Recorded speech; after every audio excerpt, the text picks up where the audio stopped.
चितरंजन चैनपुरा की प्रस्तुति एक मगही गजल। रीत लगे इहाँ के तनिको न बेस जी, रीत लगे इहाँ के तनिको न बेस जी। ए बाबा आ गेली ई कौन देश जी, ए बाबा आ गेली कौन देश जी। रीत लगे इहाँ के तनिको न बेस जी, ए बाबा आ गेली ई कौन देश जी।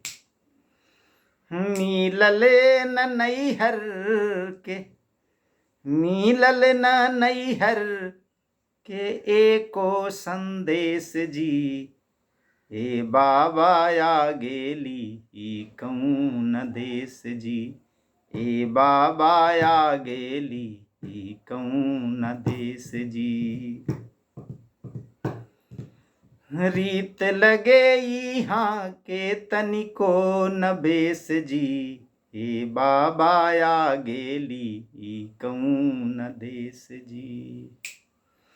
मिलल ना नैहर के एको संदेश जी, ए बाबा आ गेली ई कौन देश जी, ए बाबा आ गेली ई कौन देश जी।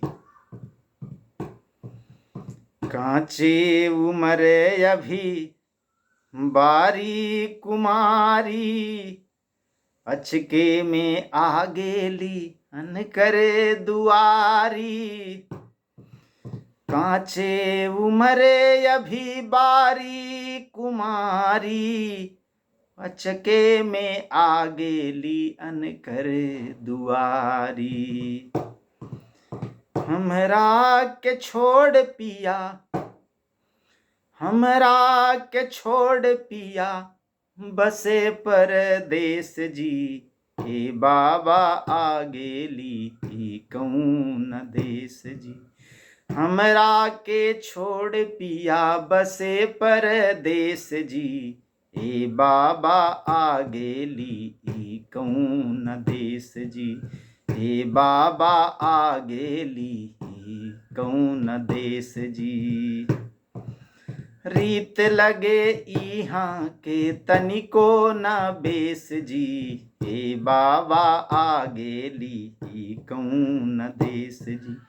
मिलल ना नैहर के एको संदेश जी, ए बाबा आ गेली ई कौन देश जी, ए बाबा आ गेली ई कौन देश जी।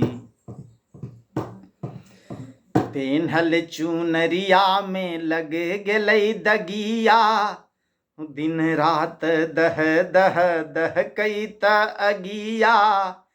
पेन्हल चुनरिया में लग गेलै दगिया, दिन रात दह दह दह कैत अगिया।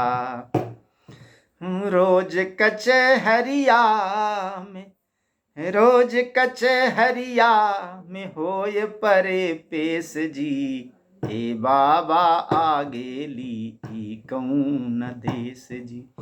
रोज कचहरिया में होय परे पेश जी, ए बाबा आ गेली ई कौन देश जी, ए बाबा आ गेली ई कौन देश जी।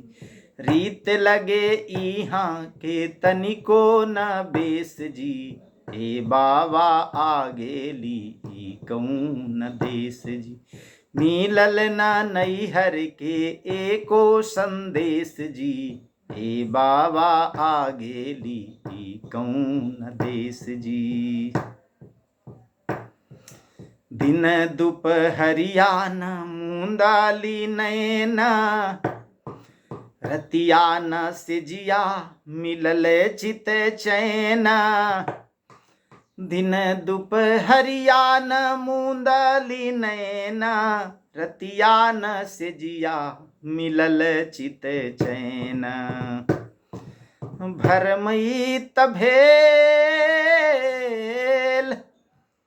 भरमई तभेल पगलिनिया के भेष जी, भरमई तभेल पगलिनिया के भेष जी, ए बाबा आ गेली ई कौन देश जी, भरमई तभेल पगलिनिया के भेष जी, ए बाबा आ गेली ई कौन देश जी, ए बाबा आ गेली ई कौन देश जी।